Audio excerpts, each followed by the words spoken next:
here's a third Hess cycle. This reaction is showing the combustion of propane. This is the standard enthalpy of combustion.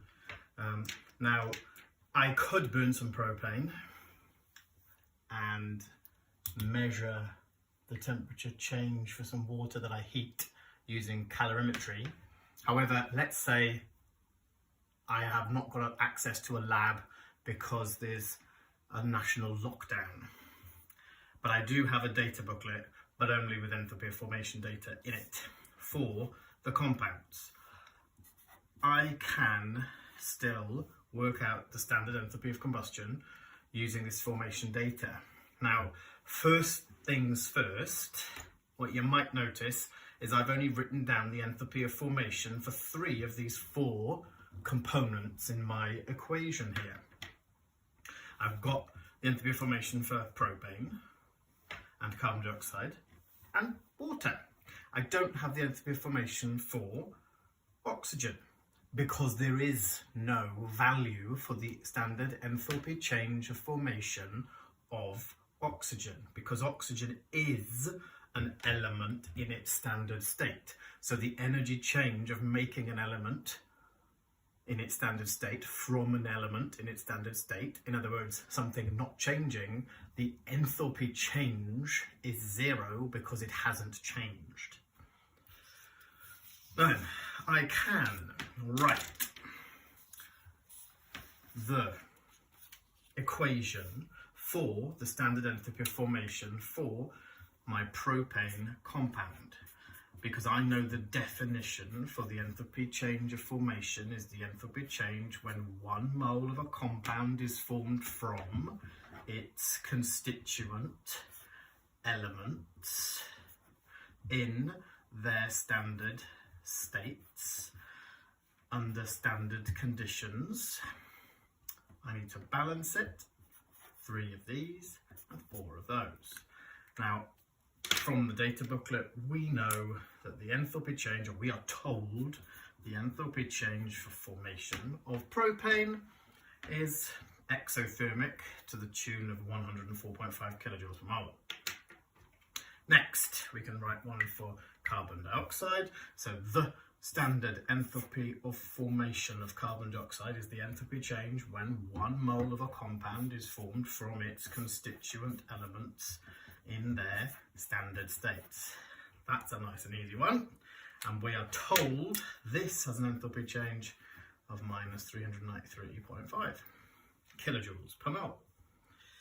And thirdly, this compound, the compound water in its standard state, the enthalpy change when 1 mole of water is formed from its constituent elements in their standard states has a value of minus 285.8 kilojoules per mole. So there are my definitions, which I know to be correct because I know the definition. So I can write out the equation for the standard enthalpy change for any reaction. Now then, I want to match these enthalpy changes to my reaction that I can't measure due to whatever reasons. Before I do that, I might just multiply the values for the number of moles of things I make. I'm going to make 1 mole of propane, so there you go. 1 mole of propane, happy days. I'm going to make 3 moles of carbon dioxide according to this equation, so I can multiply this whole equation by 3. Let's shove that in my calculator. Whoopsie.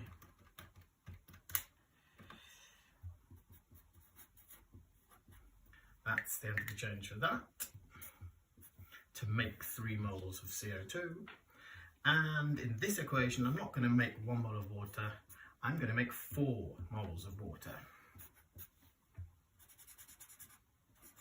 So there is the equation there. Let's multiply that by 4.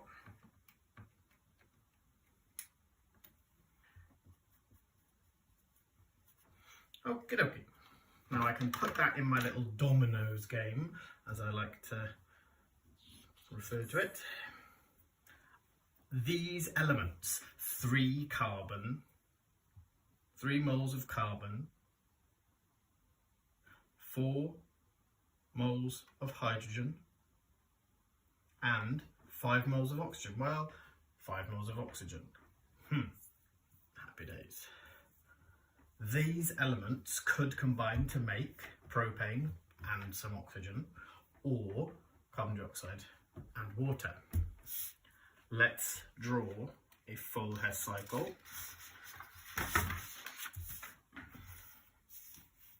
I'm actually going to borrow that, save me writing it out again.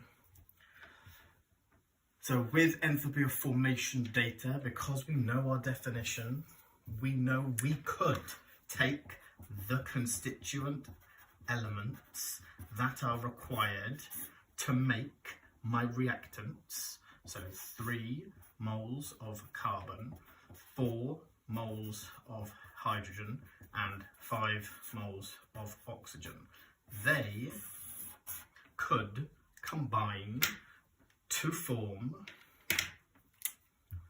my reactants, and my enthalpy change for that, according to the data booklet, is minus 104.5 plus 5 lots of nothing is minus 104.5. Or these elements could combine to make my products in this reaction. The enthalpy change there, now I've got 3 lots of minus 393.5 to make 3 moles of carbon dioxide, and I've got 4 lots of minus 285.8 to make water. The sum of all of that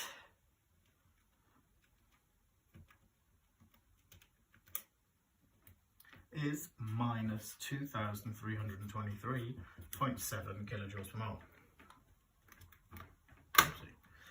Okay, now using Hess's law states that the enthalpy change of a reaction is independent of the route taken. So to go from having propane and oxygen to carbon dioxide and water, the enthalpy change from here to here will be the same if I go directly or if I go indirectly.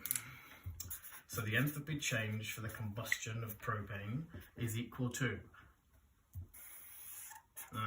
I'm going to go the wrong way down this arrow, so I'm going to change its sign. I'm going to go the right way up that arrow. I'm not going to change its sign. 104.5, take away 2323.7. My enthalpy change is minus 2,219.2 kilojoules per mole. That kind of makes sense because this is a combustion reaction, and by definition, they release energy. They are exothermic.